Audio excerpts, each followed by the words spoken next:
Bonjour, bonjour, bienvenue dans cette nouvelle vidéo de correction d'exercice. Et donc, comme à chaque fois, si vous n'avez pas cherché l'exercice avant, vous passez votre chemin. D'accord? Vous avez réussi à tout faire, c'est pareil, ça ne vous sert pas à grand chose, à la rigueur, vous pouvez vérifier. Mais si vous n'avez pas cherché, ça ne sert à rien du tout. L'important, ce n'est pas forcément d'avoir réussi, mais c'est d'avoir passé au moins 5-10 minutes sur chaque exo à chercher une technique. Pour que quand vous voyez la réponse, vous dites « Ah ouais, c'était ça l'astuce !» Surtout les exos, honnêtement, ils sont un peu velus là, donc c'est clair, donc ça m'étonnerait que vous ayez tous réussi à tout faire. Mais du coup, pour s'en rappeler, pour trouver les astuces, pour pouvoir en faire d'autres, c'est super important d'avoir cherché. Ok. Bon, enfin bref. Allez, on corrige tout de suite. Donc allons-y, premier exercice donc, du chapitre 11, il fallait montrer que les applications de R dans R qui était surjective, était bijectif de R dans son image, était forcément un homomorphisme. Vous vous rappelez? Donc f-1 était forcément continu. Alors il y avait les étapes intermédiaires, donc on y va, on prend une application injective et continue. Déjà je vous demanderai de montrer que l'image de f était un intervalle et que si je prends la restriction de l'espace d'arrivée à juste im de f, j'obtiens une bijection. Ok? Et du coup j'appelle f-1 la bijection réciproque. Alors, pourquoi im de f est un intervalle? Parce que R est un ensemble connexe et puis que f est une application continue et que l'image d'un connexe par une application continue est un connexe. Donc, et que les connexes de R, c'est des intervalles. Voilà, tout ça, c'est des questions de cours. Donc, voilà. Donc, il n'y a pas de problème. Image de f est un intervalle. Ok, maintenant, pourquoi l'application qui est R associée m de f, qui est définie par f, la même, est surjective? C'est fait pour. On prend que les images, vous voyez, donc ça devient surjectif. Comme f était injective à la base, il n'y avait pas deux points de R qui arrivaient au même endroit. Il n'y a toujours pas deux points de R différents qui arrivent au même endroit, donc elle reste injective. Et donc, on obtient une bijection, forcément, de R dans im de f. Ok, jusque-là, tout va bien. Et donc, le but de l'exercice, c'est de montrer que forcément, cette bijection f-1 est forcément continue. Ok? C'est ça ce à quoi on veut arriver à la fin, mais il y avait encore des étapes intermédiaires, parce que dit comme ça, c'est pas simple. Vous pouvez essayer, si vous voulez, quand même un peu technique. Donc j'ai mis des petites questions intermédiaires. Mais si vous voulez essayer de vous en passer, bon courage. Ok. Alors, tout d'abord, montrer que f et f-1 sont strictement monotones. Voilà, donc ça c'était la première question. Et donc je vais essayer de raisonner par l'absurde et je vais supposer que f n'est pas strictement monotone. Ok? Alors, ça veut dire quoi? Ça veut dire qu'il existe A et B et C dans I, I dans R même en l'occurrence, avec A plus petit que B plus petit que C, tel que f de B n'est pas compris entre f de A et f de C. Vous voyez, c'est pas si évident parce que j'ai pas voulu m'embêter avec, supposons qu'elle est croissante, supposons qu'elle est décroissante. Si on n'est pas monotone, ça veut dire que ça ne va pas respecter l'ordre. Donc je prends 3 points A, B, C, et voilà, f de B il ne va pas être entre f de A et f de C. Okay, ça va exister si elle n'est pas strictement monotone, c'est qu'il existe un triplet comme ça. Okay, voilà, parce que sinon, si elle est strictement pour tout couple A et B, ça respecte les ordres et tout ça, donc voilà. Ok, donc voilà. L'avantage de faire ça, c'est que du coup, j'utilise, vous voyez, j'ai juste monotone, j'ai pas besoin de décomposer en croissant, décroissant. Croissant, j'aurais deux points contre-exemple, A plus petit que B et f de A qui est plus grand que f de B. Décroissant, j'aurais besoin de deux points, mais voilà, j'ai pas envie de faire deux cas, donc j'ai fait cette astuce-là. Je vous laisse réfléchir sur le fait que c'est bien le contraire d'être strictement monotone, c'est bien ça. Ok. Et donc, maintenant que f de B n'est pas compris entre f de A et f de C, d'accord, là en l'occurrence, vous voyez, f de A est ici, f de C est ici, f de B est en dessous. Alors il y a deux choix. Soit f de C, le dernier, il est compris entre f de A et f de B, ce qui est le cas sur mon dessin, d'accord. Soit ça aurait pu être le contraire, ça aurait pu être, si c'était un maximum en B, là, ça aurait pu être f de A qui était compris entre f de C et f de B. Ok? Voilà, je ne sais pas de quel côté il est, d'accord, voilà. F de B, il se balade, bon bref. Ok, donc voilà. Donc ces deux cas-là peuvent arriver. Ok? Bon, alors qu'est-ce que ça veut dire le premier cas? Si comme f est continu, je sais que si f de c est compris entre f de a et f de b, d'après le théorème des valeurs intermédiaires, n'importe quelle valeur entre f de a et f de b, il existe un x entre a et b qui prend cette valeur-là. Donc il existe un x dans l'intervalle ab tel que f de x prend la valeur f de c. Si c'est le 2, du coup il existe un x entre c et b dont la valeur f de x est égale à la valeur f de a. Ok? Mais ça c'est pas possible, pourquoi? Parce que c il n'est pas entre a et b. C il n'est pas entre a et b. Donc si j'ai ça, c'est-à-dire que j'ai f de c égale f de x ou x qui est entre a et b, c'est-à-dire qu'il y a deux points qui ont la même image. Pareil avec l'autre, donc j'induis que f n'est pas injective. J'ai deux valeurs différentes qui ont la même image, donc j'obtiens une contradiction. Parce que par hypothèse, mon application f, elle est injective. Donc voilà, une application injective de R dans im de f. eh ben, elle est toujours strictement monotone. Ok. Donc voilà, donc jusque-là, bah, du coup, f-1 aussi. Ça c'est bien, parce que si f est strictement croissante, f-1 est strictement croissante. Si f est strictement décroissante, f-1 est strictement décroissante. Ça, jusque-là, tout va bien. Ok. Alors maintenant, montrez que pour tout A dans R, pour tout epsilon positif, il existe deux nombres réels alpha et bêta strictement positifs, tels que f de l'intervalle a moins epsilon a plus epsilon est égal à l'intervalle f moins alpha f plus bêta. Ok. Bon, bah alors ça, c'est pas très dur, parce que f est monotone, f est continu, donc pour tout A dans R, pour tout epsilon, l'image de l'intervalle a moins epsilon a plus epsilon, bah du coup, c'est l'intervalle qui est entre f de a moins epsilon et f de a plus epsilon. Alors je ne sais pas lequel est le plus petit, j'ai mis deux flèches là-dedans, d'accord. Et vous voyez, j'ai deux points extrêmes, donc elle est strictement croissante, strictement décroissante, donc le valeur qu'elle prend, c'est entre l'image de lui et l'image de lui. Hein. Ok. Et ça prend tout l'intervalle, parce que comme elle est continue, d'après le théorème des valeurs intermédiaires, l'image d'un intervalle, c'est un intervalle.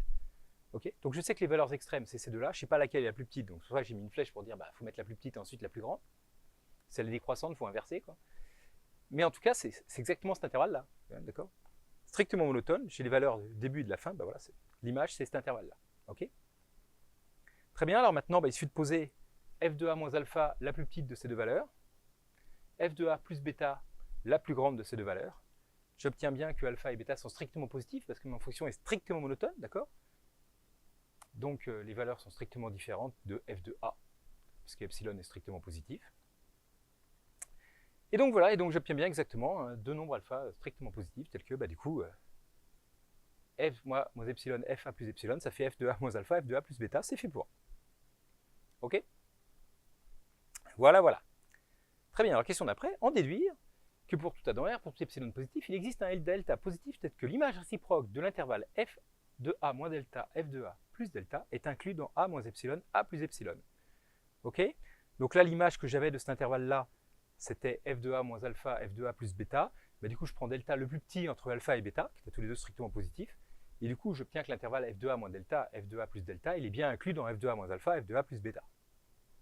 D'accord. Donc, je prends, vous voyez, j'avais deux intervalles autour de alpha qui n'étaient pas forcément de même taille. Je prends la plus petite des deux écarts, clac, le petit intervalle qui est inclus dedans. Donc, lui, il est inclus dedans, d'accord. Et donc, je prends f-1 de lui, c'est inclus dans f-1 de lui. Donc, jusque-là, tout va bien.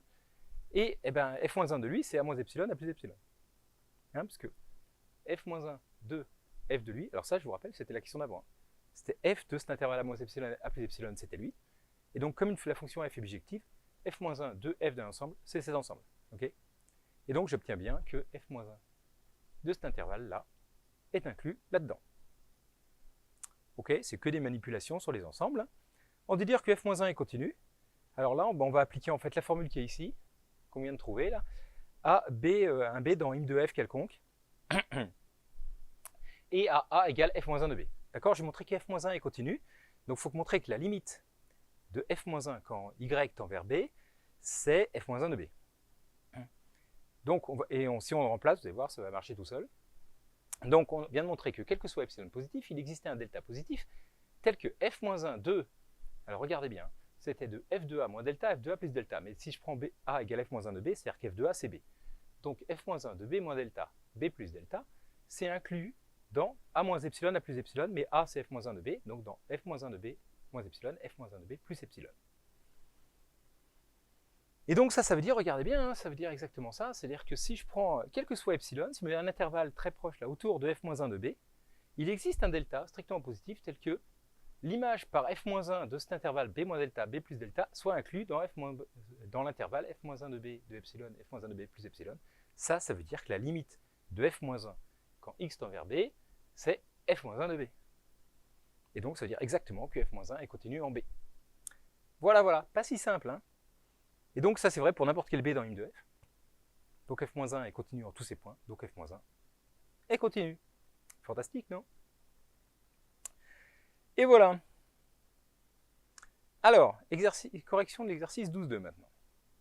Donc, montrer que cette application G, la définie par g de x égale x sur 1 plus valeur absolue de x, bon, elle est bien définie partout, de R dans R, c'est un homomorphisme de R sur moins 1 ouvert. Ok. Donc déjà, G, elle est impaire. G de moins x, ça fait moins g de x. Okay, donc il suffit de regarder sur R+, ce que ça donne, et puis après, par symétrie, je pourrais en déduire les trucs sympas. Ok. Donc, alors, si je prends des nombres positifs, l'avantage, c'est que je peux enlever la valeur absolue. Et donc, je vais regarder, est-ce qu'elle est croissante? Qu'est-ce que ça veut dire que x sur 1 plus x est plus petit que y sur 1 plus y? Je passe tout au même dénominateur. Hein. 1 plus x et 1 plus y sont positifs, donc ça, multiplié par 1 plus x et 1 plus y ne change pas le sens de l'inégalité. Donc, tiens, j'ai x fois 1 plus y plus petit que y fois 1 plus x. Et donc, ça, on développe. Regardez, ça fait x plus xy, y plus xy. Hop, ça simplifie, ça fait x plus petit que y. Donc, mon application est croissante. J'ai pas du tout besoin de dériver pour savoir qu'une fonction est croissante. Généralement, ça devient un réflexe. Ouais, elle est croissante ou pas? Oh, dériver, dériver. Putain, franchement, là, c'est un calcul tout bête. Il n'y a pas besoin. C'est pas interdit, mais il n'y a pas besoin. Ok, donc g, elle est strictement croissante. Donc, elle est injective. Ok. Et puis maintenant, on regarde g de 0, c'est 0, hein, x égale 0. Et puis la limite, quand x tend à plus l'infini, ça fait x sur x plus 1, ça tend vers 1. Vous savez bien, quand x tend à plus l'infini. Donc l'image de R+, c'est 0,1. Ok, donc vous voyez, elle est passe 0, elle est croissante et tout. Donc ça fait bien un homomorphisme entre R+, et 0,1. Et donc l'image de G, au final, par symétrie, c'est l'intervalle moins 1, 1. Et elle est bien, elle est strictement croissante. Du coup, comme elle est impaire, elle est strictement croissante tout le temps. Elle est continue, son image, c'est moins 1. Donc d'après l'exercice précédent, c'est un homomorphisme entre R et son image. Donc c'est un homomorphisme entre R et moins 1. Et donc l'intérêt de cet exercice, c'est de voir que, en fait, être homomorphe, ça ne veut pas dire que ça garde la propriété d'être borné. Ça, c'est borné, hein, c'est diamètre 2. Ça, c'est pas borné, et pourtant, c'est homéomorphe. Ok. Le truc important, c'est que c'est ouvert, là, par contre, des deux côtés. Ce serait un intervalle fermé, ça ne marcherait pas. Ok. Bon. Voilà. Ok. Pourquoi? Parce que, par exemple, c'est pas homéomorphe. Pourquoi c'était fermé? Parce que c'était fermé, je pourrais enlever un point et que ça reste connexe, alors que dans R, si j'enlève un point, ça reste pas connexe. Ok. Bon, enfin bref, ça c'est ce qu'on verra plus tard. Donc je prends un petit peu d'avance sur les exos qu'on verra plus tard. Donc voilà. Ok, très bien. Alors, donc montrer que si on prend une isométrie entre deux espaces métriques, donc là pour avoir une isométrie, il faut des espaces métriques, sinon ça n'a pas de sens. Hein, c'est-à-dire, par définition, une isométrie c'est une application qui conserve la distance. D'accord. La distance entre f de x et f de y, c'était la distance entre x et y. Alors c'est pas les mêmes lettres, parce que c'est pas forcément la même distance sur l'espace d'arrivée que sur l'espace de départ, mais ça vérifie cette propriété-là. Et donc, voilà, il faut montrer que la restriction de f à A est un homomorphisme de A dans f de A. Ok, une isométrie, du coup, une rotation, n'importe quoi, ce qu'on a dit, une translation, quelque chose concerne la distance, ça, du coup, ça transforme une partie en une partie qui est homéomorphe. C'est chouette, il faut savoir démontrer ça. Alors, étape 1, montrer que f est injective. Bon, ça, c'est pas très dur, parce que si f de x égale f de y, ça veut dire que la distance de f de x à f de y, c'est 0, et d'après ma relation, ça veut dire que la distance de x à y, c'est 0, et donc que x est égal à y. Jusque-là, tout va bien. Montrer que f est continue. C'est encore plus simple, elle est lipschitzienne. Elle est 1 lipschitzienne, d'accord? Si c'est égal, c'est plus petit ou égal. Donc si des distances de x à y aussi petit que je veux, alors distance de f de x à f de y est aussi petit qu'on veut, donc elle est continue. Voilà, c'est pas bien dur. Montrer que c'est un homomorphisme, en fait l'astuce c'est que f est injective, donc elle réalise une bijection entre E et son image. D'accord, c'est ce qu'on a déjà vu, hein, elle est injective, elle est bijective sur son image, jusque-là tout va bien. Et l'application réciproque, du coup, est une isométrie. Oui, la distance entre f-1 de A et f-1 de B, du coup, c'est la distance entre f de f-1 de A et f de f-1 de B, mais ça, c'est la distance entre A et B. Hein, vous voyez bien, ça se voit, quoi. Si f conserve les longueurs, l'image réciproque, elle conserve les longueurs. Donc f-1 est aussi une isométrie, donc est aussi continue, et donc c'est bien un homéomorphisme entre f et son image. D'accord? Donc voilà, f réalise un homomorphisme entre E et son image. Et du coup, on utilise le théorème qui disait que si on avait un homomorphisme global entre E et image de f, alors l'application qui a A associe f de A, enfin de A dans f de A qui a x associe f de x, c'est un homomorphisme. Un théorème du cours. Si c'est vrai globalement, c'est vrai sur la restriction sur toute partie. D'accord? Si je restreins le départ et l'arrivée, ça reste un homomorphisme. Ok? Voilà, c'est dans le cours, donc du coup, ça implique ça. Donc voilà, quand je prends une partie, je la tourne, je la translate, ça reste un homéomorphisme. C'est homéomorphe au début, quoi. Pas dur, mais voilà. Puis c'est bien plus général que ça, parce que les isométries entre deux espaces métriques, ça peut être des trucs plus compliqués. Hein. Enfin voilà. Alors ensuite, prenons un homéomorphisme toujours entre deux ensembles, deux espaces métriques, je pense qu'on peut le faire topologique, là ça change strictement rien. J'ai mis métrique parce que le programme a priori de licence et espace métrique, mais je pense que j'utilise pas les boules et les distances dans la correction. Montrer que l'intérieur de l'image par phi d'une partie de A, donc phi de intérieur de A, c'est égal à l'image de l'intérieur de A. Donc phi de l'intérieur de A plutôt égal à l'intérieur de phi de A. Ok, bah alors il faut mettre les mains dans le cambouis. Prenons un x dans l'intérieur de A. Qu'est-ce que ça veut dire? Vous voyez, je prends un espace topologique, vraiment, ça veut dire qu'il existe un ouvert de E, inclus dans A, qui contient x. Ok, je vous rappelle, hein, l'intérieur de A, c'est un ouvert, d'accord, qui est inclus dans A. Et donc, autrement dit, ça veut dire que xx dans l'intérieur de A, A est un voisinage de x, donc il existe un ouvert qui contient x, qui est inclus dans A. C'est la définition. Ok, bon, très bien. Alors maintenant, prenons phi de x. Bah, du coup, vu que x est dans O, bah, phi de x, il est inclus dans phi de O. Okay, et phi de O, il est inclus dans phi de A. Or, grosse astuce, je vous rappelle, dire qu'une application est ouverte, une application bijective, elle est ouverte, c'est seulement si f-1 est continu. D'accord? Parce que l'image réciproque d'un ouvert, c'est l'image directe par l'application réciproque. Et donc, dire que f-1 est continu, ça veut dire que l'image réciproque par f-1, c'est-à-dire l'image directe par f d'un ouvert, est un ouvert. Donc, comme phi est un homomorphisme, l'image d'un ouvert est un ouvert. Ce qui n'est pas vrai en général hein, pour une application bijective et continue. Mais pour un homomorphisme, oui. On l'a déjà vu cette affaire-là. Donc phi de O est un ouvert de f, car phi est un homéomorphisme. Et donc finalement phi de x il est dans phi de O, qui est inclus dans phi de A et qui est un ouvert. Bah donc phi de x il est bien par définition dans l'intérieur de phi de A. D'accord? Et donc je déduis que bah, du coup l'image de x, hein, donc l'image de tous les points de l'intérieur de A, ils sont tous dans l'intérieur de phi de A. Ok? Parce que pour tout x dans l'intérieur de A, phi de x est là-dedans. Donc phi de tout cet ensemble est inclus dans cet ensemble-là. Ok, maintenant comment on fait dans l'autre sens? En fait, on fait le même raisonnement qu'on vient de faire là, mais avec phi-1. J'applique ce résultat à phi-1. Et donc il me dit que phi-1 de n'importe quelle partie de l'intérieur de l'espace d'arrivée, par exemple celle-là, phi de A, qui est une partie de l'espace d'arrivée, donc phi-1 de l'intérieur de la partie de l'arrivée, c'est inclus dans phi-1 de cette partie, donc phi-1 de phi de A, le tout intérieur. Okay, et phi-1 de phi de A, c'est A, du coup c'est l'intérieur de A. Donc j'obtiens l'inclusion en prenant phi de chaque côté, j'obtiens que l'intérieur de ça est inclus dans phi de A intérieur. Voilà, j'applique phi de chaque côté, ça conserve les images directes, conservent les inclusions. Hein. Et donc on a bien, hop, l'inclusion réciproque, et donc finalement j'ai égalité entre les deux. Et voilà. Alors l'adhérence, je pourrais faire exactement le même raisonnement. D'accord, sauf que voilà, c'est un voisinage qui touche et machin truc. Mais là, du coup, je vais utiliser le complémentaire, juste pour changer un peu le raisonnement. Là. Je vais utiliser le fait que, vous savez que l'adhérence du complémentaire, c'est la complémentaire de l'intérieur, etc. Bon, bref. Donc, on va passer par le complémentaire. Donc, j'ai A, je vais montrer que l'image de son adhérence, c'est l'adhérence de son image.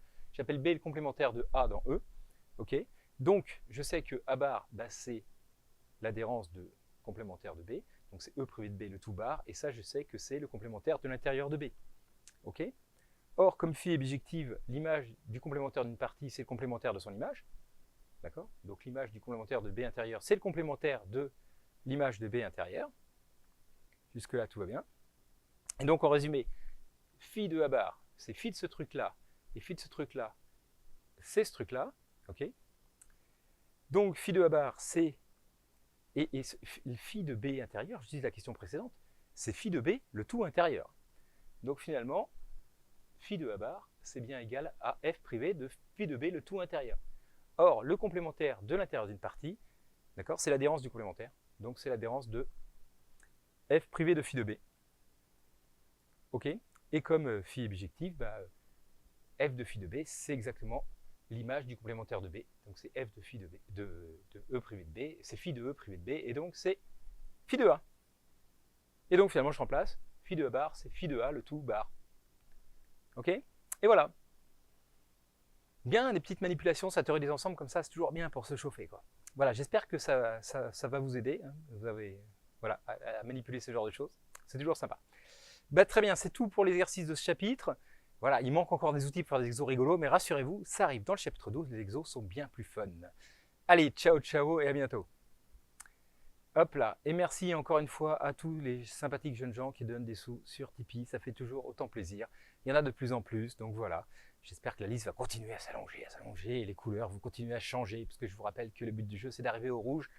puisque là, c'est ceux qui me soutiennent depuis plus de 3 ans. C'est pas encore possible de soutenir depuis plus de 4 ans. Le Tipeee n'existe pas depuis 4 ans, donc il existe depuis 3 ans et demi. Mais en tout cas, donc voilà, il faudra que je trouve une nouvelle couleur bientôt, j'espère. Enfin bref. Allez, je vous fais des bisous à tous. Voilà. J'espère que ça vous a plu et à ciao, ciao.